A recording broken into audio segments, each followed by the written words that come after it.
Brace B to God. கர்த்தருடைய நாமம் மகிமைப்படுவதாக. எங்களை அதிகமாய் நேசிக்கிற எங்களை அன்பின் பரம தகப்பனே, இந்த கிருபையான கர்த்தாவே, காலை விளைக்காய் மக்கள் நாங்கள் நன்றி செலுத்துகிறோம்.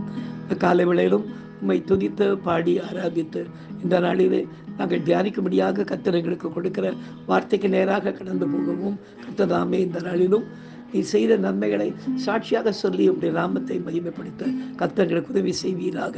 இயேசுவின் நாமத்தில் ஜெபிக்கிறோம் எங்கள் ஜீவனுள்ள நல்ல பிதாவே. ஆமென், ஆமென், ஆமென். மறைக்க முடியுமா, என்னை மறைக்க முடியுமா? மாசில்லாத நேசரே, உம் நேச பார்வைக்கு மறைக்க முடியுமா, என்னை மறைக்க முடியுமா?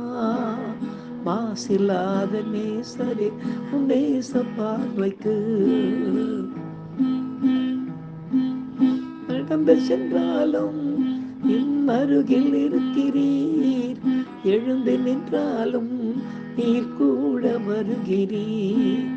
நடந்து சென்றாலும் என் அருகில் இருக்கிறீர், எழுந்து நின்றாலும் நீர் கூட வருகிறீர். நினைவுகள் எல்லாம் நீர் அறிந்தும் இருக்கிறீர், நிழலாக தொடரும் எந்த ஆத்ம நேசத்து. நினைவுகள் எல்லாம் நீர் அறிந்தும் இருக்கிறீர், நிழலாக தொடரும் எந்த ஆத்ம நேசக்கு. மறைக்க முடியுமா, என்னை மறைக்க முடியுமா? மாசில்லாத நேசரே, உம் நேச பார்வைக்கு மறைக்க முடியுமா, என்னை மறைக்க முடியுமா? மாசில்லாத நேசரே, உம் நேச பார்வைக்கு. இறக்கருமையானவர்களே, இந்த நாளிலே நாம் தியானிக்கும்படியாக கர்த்தர் நமக்கு கொடுக்கிற வார்த்தைக்கு நேராக நாம் கடந்து போகும் பிரியமானவர்களே, எடுத்து வாசிக்கலாம். சங்கீத புத்தகம் 139 சங்கீதம் 24 வசனத்தை நாம் வாசிக்க கேட்போம். வேதனை உண்டாக்கும்படி இடத்தில் உண்டோ என்று பார்த்து நித்திய வழியிலே என்னை நடத்தும் என்று எழுதப்பட்டிருக்கிறது. பிரியமானவர்களே, தாவீதுடைய இந்த சங்கீதத்தை நாம் இன்றைக்கு வாசிக்கும்போது, இருவர் நிரந்தரமாக சேர்ந்து வாழ விரும்பினால் அவர்களுக்குள் ஒளிவு மறைவு எதுவுமே இருக்கக்கூடாது. 2 பேருக்கும் இடையிலே பிரிவுகள், பிளவுகள் அல்லது கருத்து வேற்றுமையோ வந்தாலும் உடனடியாக ஒப்புரவாகிவிட வேண்டும். நிலையற்ற இந்த மனித வாழ்விற்கே இத்தனை ஒழுக்கங்கள் தேவையாக இருந்தால், நித்திய காலமாக தம்மோடு வாழ நம்மை அழைத்திருக்கிற கர்த்தரோடு நாம் எவ்வளவு உண்மையான உறவோடு வாழ வேண்டும் அல்லவா? அது மட்டுமல்லாமல் நமது நினைவுகளை கூட தூரத்திலிருந்து துல்லியமாக பார்க்க நமது கர்த்தரது கண்களுக்கு நாம் எதை மறைக்க முடியும்? மறைக்க முடியாதே. அப்படி மறைப்பதால் நமக்கு தான் நஷ்டமே தவிர, நமது ஆசீர்வாதங்களை கர்த்தரிடமிருந்து பெற நாம் தடையாக நாமே மாறிவிடுகிறோம். நித்திய வாழ்வை விரும்பாதவர்களாக நாமே செயல்பட்டு கொண்டிருக்கிறோம் என்று அர்த்தம். பாவத்தில் நிலைத்திருந்தால் மரணத்தில் நிலை கொண்டிருக்கிறோம் என்றல்லவா வேதம் சொல்லுகிறது. யோசித்து பார்ப்போம், எச்சரிக்கையாக இருப்போம். தன் பாவங்களை மறைக்கிறவன் வாழ்வடைய மாட்டான், அதை அறிக்கை செய்து விட்டு விடுகிறவனோ இரக்கம் பெறுவான் என்றல்லவா எழுதப்பட்டிருக்கிறது. இந்த நாளிலும் கூட இப்படியாக போராட்டத்தில் இருந்த ஒரு வாலிப மகனை எப்படி கர்த்தர் விடுதலையாக்கினார் என்பதை இன்றைக்கு நாம் சாட்சியாக கேட்போமா? கர்த்தர் தாமே இந்த சாட்சியின் மூலமாக மகிமைப்படுவாராக.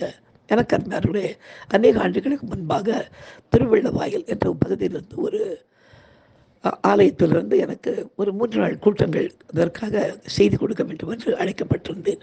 அந்த கன்வென்ஷன் கூட்டத்திற்காக முதல் நான் அங்கே மாலை வேளையில் கூட்டத்திற்கு நான் போன போது, அந்த கூட்டத்தினுடைய ஜெபவேளையின் மத்தியிலே ஒரு வாலிப மகன், நான் பின்னால் உட்கார்ந்து கொண்டிருக்கேன், ஆல்சல் உட்காரல, அதனால் பின்னால் உட்கார்ந்துட்டு இருக்கும்போது எனக்கு கொஞ்சம் முன்னாடி, அதாவது ஆல்சலுக்கு முன்னாடி இருக்கிற ஒரு வாலிப மகன் 2 கைகளை உயர்த்தி கொண்டு பாஸ்டர் ஜெபம் பண்ணி முடித்த உடனே தீர்க்கதரிசனமாக சொல்ல ஆரம்பித்தார். பின்னால் இருந்து பார்க்கும்போது தம்பிக்கு எப்படியும் ஒரு 22, 23 வயது இருக்கும் என்று நினைக்கிறேன். நல்ல தீர்க்கதரிசனம் சொல்லி ஆவியில் நிரம்பி அந்த நாளில் அந்த செம்ம விலை நடந்து கொண்டிருந்தது நான் பார்த்து கொண்டே இருந்தேன். 2வது நாளும் போகும்போது 2வது நாளும் அந்த தம்பி தீர்க்கதரிசனம் இங்கே சொல்லி கொண்டிருக்கிறார். தீர்க்கதரிசனம் சொல்லி கொண்டு திடீர்னு ஆண்டவர் சொன்னார், அவருடைய வாழ்க்கையில் இருக்கிற சில பிரச்சனைகளை ஆண்டவர் எனக்கு சொல்லி, இவன் ஒரு தனிப்பட்ட ஒரு பயங்கரமான பாவத்துக்குள்ளாக சிக்கிக்கொண்டு அந்த வாழ்க்கையை வாழ்ந்து கொண்டே இன்றைக்கு சபை நடுவே தீர்க்கதரிசனம் சொல்லி கொண்டிருக்கிறார் என்று ஆண்டவர் எனக்கு அந்த நாளிலே அந்த அவருடைய தனிப்பட்ட காரியத்தை எனக்கு வெளிப்படுத்தி அது என்ன பாவம் என்பதையும் கர்த்தர் எனக்கு சொன்னார். 3வது நாள் போனப்போது நான் கொஞ்சம் தயக்கமாக கஷ்டமாக இருந்தது. அதாவது நம்ம சொல்லுகிற தீர்க்க தரிசனம் என்னாலே அந்த ஆண்டவர் சொன்ன காரியத்தினாலே ஏற்றுக்கொள்ள முடியாத ஒரு சூழ்நிலைக்கு நான் போய்விட்டேன். அப்போ நான் குறித்து உட்கார்ந்து கொண்டேன். பின்னர் அது என்ன ஆண்டவரே பண்ணணும் அப்படின்னு கேட்டப்போ ஆண்டவர் சொன்னார், சமயம் முடிந்த உடனே அவரை கூப்பிட்டு அவர்கிட்ட இருக்கிற அந்த பாவத்தை நீ தெளிவாக அவருக்கு சொல்லி அவனை உன்னுடைய வீட்டுக்கு கொண்டு போய் அவனுக்கு விடுதலைக்காக ஜெபம் பண்ண ஆரம்பி அவன் போராடி கொண்டிருக்கிறான் என்று ஆண்டவர் சொன்னார்.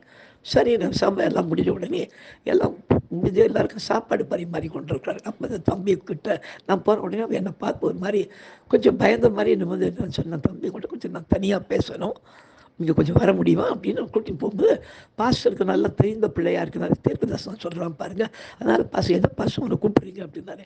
இல்லை அவன் தீர்க்க தரிசனம் அழகாக சொல்கிறான், அதுக்காக கொஞ்சம் கூப்பிடலான்னு இருக்கேன் பாஸ்டர் அப்படின்னா. பெருசரி கூட்டிகிட்டு போங்க, சொதிக்க தானே போறீங்க, அதுக்காக கொண்டு போங்க அப்படின்னு சொன்னார். தையா அவனை கொஞ்சம் வெளியாக கொண்டு வந்து அந்த தம்பிகிட்ட அவனுடைய பாவங்களை நான் உணர்த்தி அவனுக்கு சொல்லி, இந்த மாதிரி சிறு வயதிலிருந்து இந்த மாதிரி பாவத்துக்குள்ளாகி நீ இன்றைக்கு இந்த பாவத்துக்குள்ளாகவே வாழ்ந்து கொண்டு நீ எப்படி நீ இப்போ ஒரு ஆணா பெண்ணான்னு உனக்கு தெரியாத அளவுக்கு அந்த பாவம் உன்னை அலைக்கடித்து கொண்டிருக்குது, உண்மைதான தம்பி அப்படின்னு சொன்ன உடனே அவன் அழ ஆரம்பித்தான். அழுத பையன் சொன்னான், நான் ஸ்கூல் படிக்கும் போதிலிருந்து இந்த பொல்லாத பாவம் எனக்கு ஏற்பட்டு பிற்பாடு பள்ளிக்கூடத்தில் வளர்ந்து என்னுடைய ஆசிரியர்கள் மூலமாய் நான் கெட்டுப்போய் இன்றைக்கு இந்த பாவத்தை தான் நான் இருக்கிறேன் பாஸ்டர், ஆனால் விடணும்னு நான் ஆசைப்படுறேன், ஆனால் விட முடியாமல் கஷ்டப்படுறேன். அதே சமயத்தில் தீர்க்க தரிசனம் நான் சொல்கிறேன், எனக்கு இது எப்படின்னு தெரியலன்னு சொன்னேன். நான் சொன்ன தம்பி, பாவத்தோட தீர்க்க தரிசனம் சொல்ல முடியாது, அதை சொல்லிக்கிட்டு இருக்கீங்கன்னா அது யாருக்கு நிறைவேறுதுன்னு யாருக்கும் தெரியல. ஒருவேளை தீர்க்க தரிசனே சபையார் உன்னை நம்பி ஏமாந்து கொண்டிருக்கலாம், நீயும் உன்னைத்தானே நீயே ஏமாற்றி கொண்டிருக்கலாம். ஆனால் நம்ம நித்திய வாழ்வுக்கு வாழப்போகும்போது பாபு ராஜா சொல்கிறார், இல்லையா, வேதனை உண்டாக்கும்படி என்னிடத்தில் உண்டோ என்று பார்த்து என்னை நித்திய வழியிலே நடக்கும் என்று போட்டிருக்கும் போது அந்த நித்திய வழிக்கு இந்த பாவத்தோடு போக முடியாத தம்பி, ஏன் உங்களால் விட முடியலையா அப்படின்னு. எவ்வளவோ விடணும்னு நான் ட்ரை பண்ணுறேன், என்னால் முடியலை அப்படின்னு சொல்லிட்டு அவருடைய அந்த பொல்லாத வாழ்க்கையை குறித்து எனக்கு சொன்னான். பிற்பாடு நான் சொன்னேன், உங்களுக்கு நிஜமாகவே இது விடுதலை ஆகணும்னு எண்ணம் இருந்தால் நீங்கள் என்னோட ஃபோன் நம்பர் கொடுக்குறேன், அட்ரஸ் கொடுக்குறேன், சபைக்கு வர முடியுமா என்று சொல்லி பிற்பாடு மறுநாளிலிருந்து அந்த பிள்ளை ஒரு 3-4 நாட்கள் சபைக்கு வந்து தன் பாவத்தை அறிக்கை செய்து உபவாசம் எடுத்து ஜெபம் பண்ணி பூரணமான விடுதலையாகி இப்பொழுது ஒரு நல்ல நிலைமையிலே வாழ்ந்து கொண்டிருக்கிறதாக நான் கேள்விப்பட்டேன். கர்த்தருடைய நாமம் மாத்திரம் மகிமைப்படுவாக. சிறு வயதிலிருந்து ஏதோ வளர்ந்த இடத்திலும் அவர் பிறந்த இடத்திலும் மற்ற இடங்களிலும் பள்ளிக்கூடத்திலும் அவர் தவறான இந்த பாதைக்கு போய் பிற்பாடு அவன் தான் ஆண்தானா பெண்தானான் என்று புரிந்து கொள்ள முடியாத ஒரு பயங்கர சூழ்நிலைக்கான வழியிருந்து பார்க்கும்போது அவனை யாரும் கண்டே பிடிக்க முடியாது. அப்படிப்பட்ட ஒரு நிலைமையில் இருந்து கொண்டு இதில் தீர்க்கதரிசனம் வர சொல்லி அன்றைக்கு போராடி கொண்டிருந்த அந்த மகனை கர்த்தர் கொண்டு வந்து பேசி அவரை விடுதலையாக்கி ஜெபிக்க வச்சு உபாசிக்க வைத்து கர்த்தர் அவருக்கு பூர்ணமான விடுதலை கொடுத்து பிற்பாடு ஒரு நல்ல டெய்லரிங் ஷாப்னு வச்சு கர்த்தர் அவருக்கு வாழ்க்கையை கர்த்தர் அமைத்து கொடுத்தார். இந்த சாட்சியின் மூலமாய் கர்த்தருடைய நாமம் மாத்திரம் மகிமைப்படுவதாக நாம் சிந்திக்கலாம். எங்களை அதிகமாய் நேசிக்கிற எங்கள் அன்பின் பரம தகப்பனே, கேட்ட இந்த சாட்சிக்காய் மக்கள் நன்றி செலுத்துகிறோம். ராஜா, கர்த்ததாமே நீர் பொறுப்படுத்திக் கொள்வீராக. பிள்ளையுடைய கருத்தை அப்பா ஒப்பு கொடுத்த அந்த நாளிலே ஜெபித்த போது கர்த்தர் நீர் பெரிய காரியத்தை ஒரு பெரிய விடுதலை தந்தீரே. அதே போல இந்த நாளிலும் இந்த சாட்சியை கேட்டுக்கொண்டிருக்கிற விட முடியாதபடி கர்த்தாவை போராடி கொண்டிருக்கிற என்னென்ன பாவங்களிலோ யார் யார் இருக்கிறாங்களோ அவளுக்காக எல்லாம் சமூகத்தை நோக்கி பார்க்கிறேன் ஐயா. கர்த்ததாமே பிள்ளைகள் உங்களுடைய சமூகத்திலே வந்து தங்களுடைய கர்த்தாவே பாவத்தை அறிக்கை செய்து விட்டுவிட கர்த்தர் உதவி செய்யுங்க. வேதனை உண்டாக்கும் வழியோடு நித்திய வழிக்கு வர முடியாது என்பதை புரிந்து கொள்ள கர்த்தர் உதவி செய்வீராக. பெரிய காரியங்களை செய்யுங்க. விடுதலையின் தேவநீர் அல்லவா, பெரிய காரியங்களை செய்து உங்களுடைய நாமத்தை மகிமைப்படுத்திக் கொள்ளும்.